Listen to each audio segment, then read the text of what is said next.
India and Afghanistan have joined hands to choke Pakistan's water supply.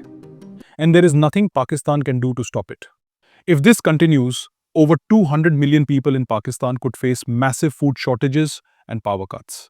In this video, I will explain why are India and Afghanistan suddenly turning water into a weapon?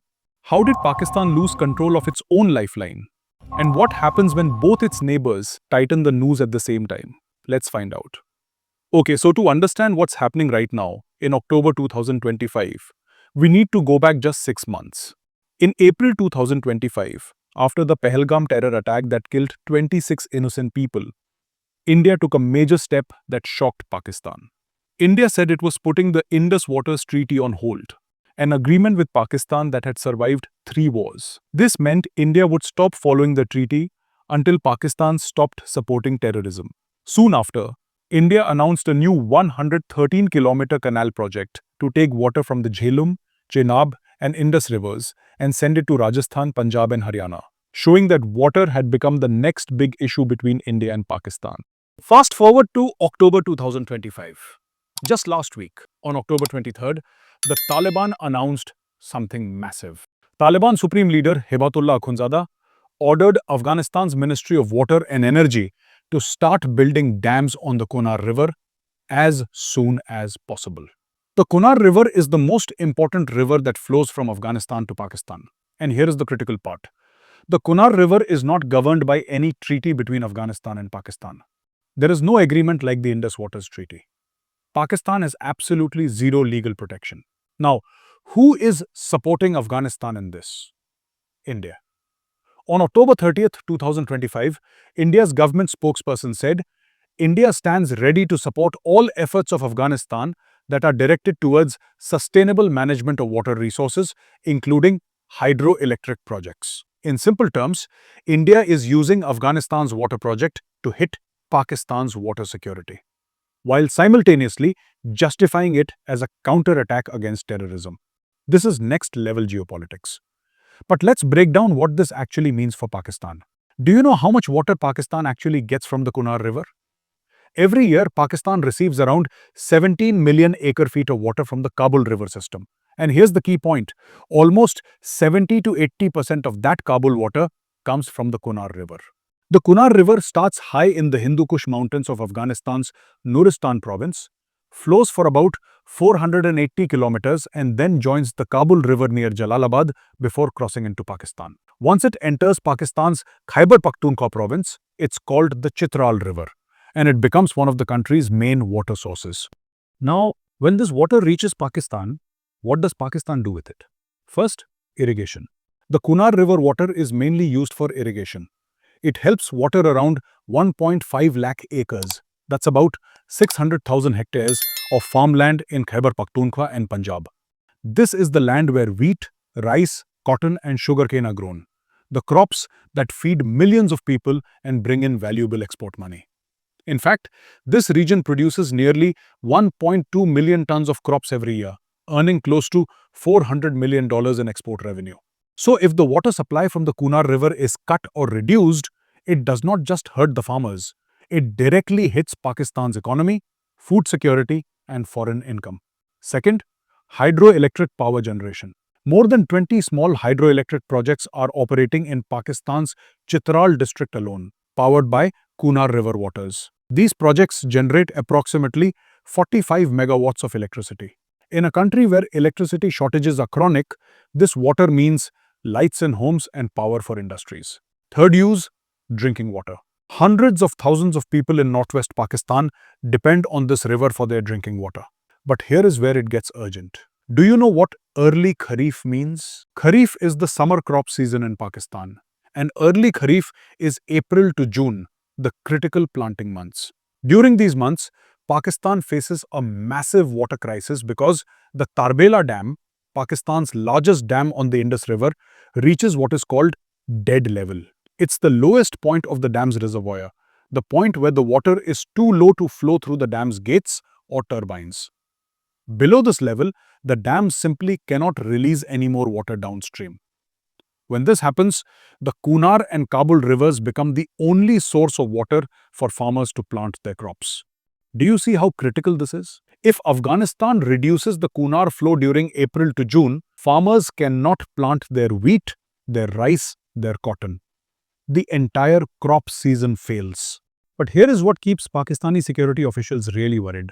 This is not just Afghanistan doing this alone. Let me explain the double squeeze that Pakistan is about to face. On one side, India is restricting the Indus River water. On the other side, Afghanistan is about to dam the Konar River and reduce flows to Pakistan. This is a simultaneous squeeze from the east and the west.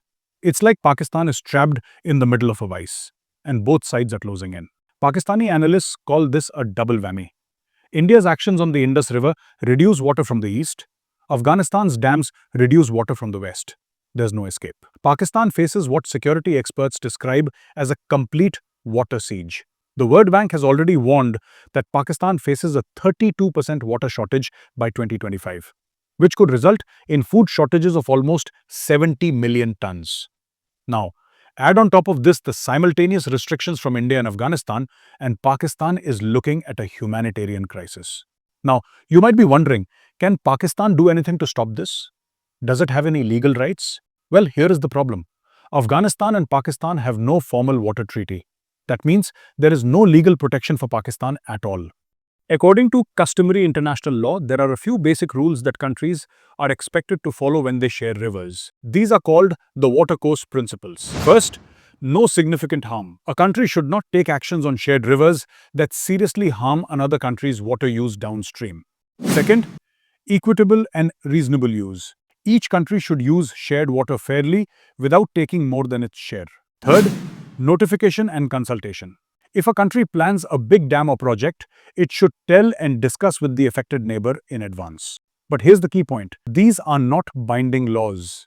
They are more like moral or diplomatic guidelines, not strict legal rules. There is no punishment if a country ignores them. For example, treaties like the Indus Waters Treaty are legally binding and can be enforced through arbitration. But in Afghanistan's case, there is no such treaty with Pakistan, so these customs cannot be enforced by any global authority. That's the loophole Afghanistan is using. Kabul can simply say, this water flows through our land, so we have the right to use it. And legally, they are not wrong. International law cannot stop them unless a treaty says otherwise. Even if Pakistan decides to take the case to an international court or arbitration, that process takes a very long time. For example, the Ethiopia-Egypt dispute over the Nile River has dragged on for more than a decade without a resolution. The India-Pakistan Kishanganga case under the Indus Treaty took over 7 years to reach a final decision. So, if Pakistan goes for arbitration today, by the time any judgment arrives, the Afghan dam would already be built and operating. In simple terms, Pakistan would be too late to stop the damage. But here is something important to understand. Why is the Taliban suddenly so interested in building this dam now? What is driving this urgency? The Taliban announced this right after the October 2025 border conflict with Pakistan. There were deadly clashes along the Durand Line. Pakistan and Afghanistan were shooting at each other. Then, a ceasefire was announced on October 19, 2025. Within days, on October 23, 2025, the Taliban announced the Kunar Dam project. That timing was not a coincidence, it was a message. By launching a dam project right after the clashes, the Taliban was saying, we can respond to Pakistan not just with guns, but with geography. Now, let's talk about why they're doing this. First, energy crisis. Afghanistan has been suffering from a massive power shortage for years. The country imports more than 70% of its electricity from neighbors like Uzbekistan, Iran, and Tajikistan, costing over $270 million every year. But even with these imports, most Afghan provinces face 12 to 16 hours of blackouts daily. That's why the Taliban are turning to hydropower. It's clean, local, and gives them independence. The Kunar River, with its steep mountains and heavy flow, has an estimated capacity of over 1,000 megawatts of hydropower, enough to power millions of homes. Second, sovereignty assertion. The Taliban has been emphasizing water sovereignty since 2021. The Taliban rejected the Durand Line as a legitimate border. The Taliban is saying, this is Afghan water in Afghan territory. We have the right to use it. By building dams, the Taliban is asserting sovereignty and rejecting historical arrangements where Pakistan benefited from Afghan water without proper compensation or consultation. Third, and this is important, asymmetric response. The Taliban does not have an air force like Pakistan's. The Taliban cannot match Pakistan's military might. But the Taliban can control water. Water is a non-military tool of power. By restricting water, the Taliban can hurt Pakistan without direct military conflict. Now you might be wondering, what can Pakistan actually do about this? Does Pakistan have any options left? Pakistan faces three realistic paths going forward. First, Pakistan could negotiate with Afghanistan for a bilateral water sharing agreement similar to the Indus Waters Treaty. This would require Afghanistan's willingness to negotiate and compromise. And the Taliban has shown little interest in compromising on Afghan sovereignty. Second, Pakistan could accelerate domestic adaptation through water-saving technologies, drip irrigation, and shifting away from water-intensive crops. But this takes years to implement and requires massive capital investment. Third, and this is the harsh reality, Pakistan needs to prepare for acute agricultural stress and potential food shortages. If Pakistan is desperate for water, Pakistan might compromise on other issues. Kashmir negotiations could be affected.